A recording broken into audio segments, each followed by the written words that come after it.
What's your mom's name again? Her name was Mary Lynn Riley. This would be kind of my third mom because my dad adopted me with a lady named Irene Ursula Litsky was her maiden name. Mm-hmm. Her name is Peter now.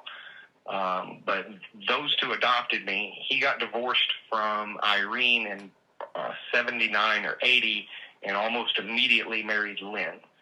So Irene may have been involved in some of that, but that would be from a time frame that I don't have clear recollection of. I do have clear recollection of Mary Lynn Riley's involvement, but she died via suicide a number of years ago. Okay. Now,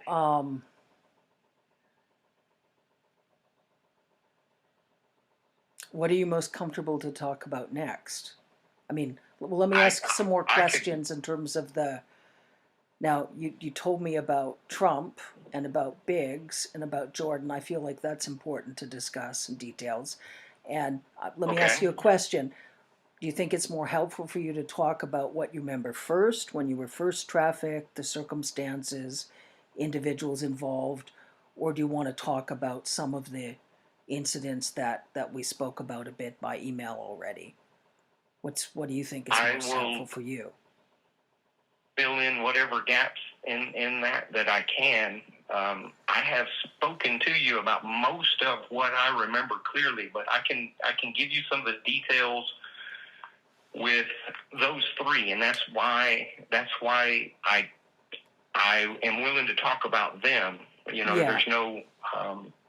I remember more things, but I can't give you much in the way of detail for anybody other than those three. I can remember Jim Jordan. I went to a party. This was at a farm. There were, 25 to 50 people there. I mean, it was a good amount of people, but not a massive crowd by any stretch. But the experience that my dad sold to those people was, if you could pin me, then you could do whatever you wanted. But my dad had taught me how to fight. He had been a bare-knuckle brawler earlier in his life. And I know that he had worked kind of just beating people up for, a little extra money at one point in his life. He also entered into, the Tough Man contest, stuff like that. So it was kind of a game for them because I was just a child, so you would think that you could just, do whatever you wanted. But if they got anywhere near me, I would hit them.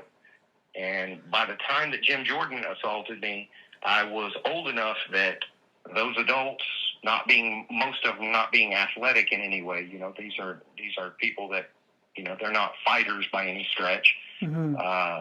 They couldn't get anywhere near me. And Jim Jordan just sort of rushed me and tackled me. And I might have known how to fight, but I didn't know how to wrestle. So he assaulted me in front of a crowd. And I think that it was filmed, but I can't swear that it was filmed. But it was in front of those 25 or 50 people.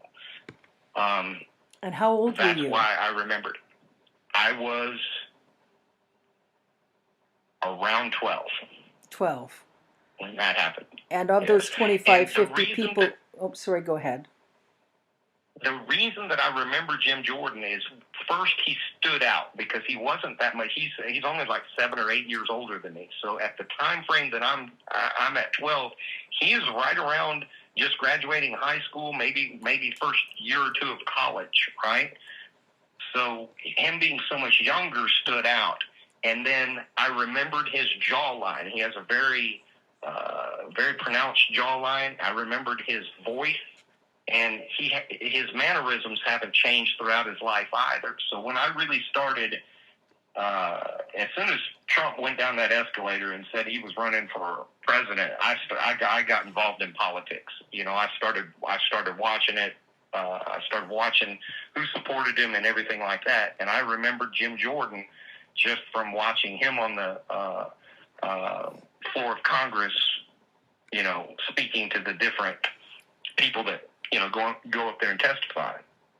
So, and that's him, I just remembered him. So I know that's not a lot, but you give me a polygraph, I'm going to take it because I'm 100% sure that it was him. Mm-hmm. And Andy Biggs, I remember, because on the way to this, they took me to a house. This wasn't at a party. This was later, after I had assaulted Trump, and it was kind of a punishment type of thing, where he was going to get to assault me and I guess not pay my parents, and he got to do whatever he wanted.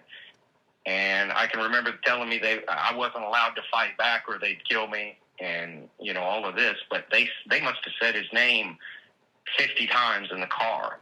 So Biggs I kept hearing Biggs, Andy Biggs, and I thought, I'm going to remember this name.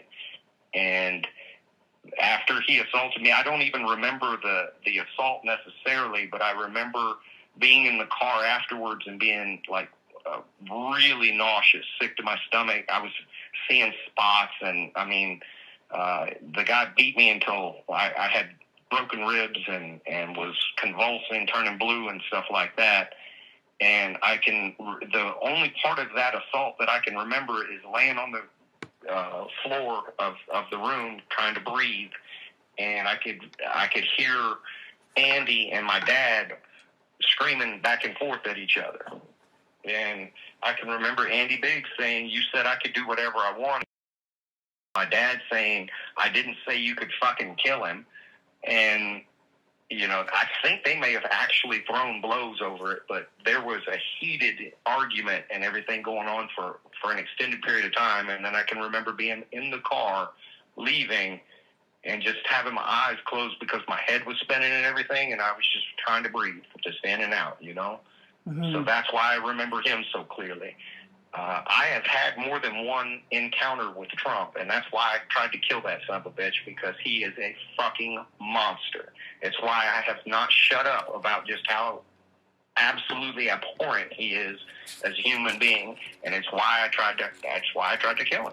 Yeah. Because I had decided, I had already seen enough other people die that in my mind I thought, well, they're just going to kill me too at some point, right?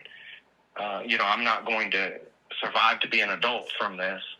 So in my mind, he was the biggest pile of shit that I had ever had to have any contact with. So I was going to take him with me. And how often did Trump assault you? Do you remember? I can remember 2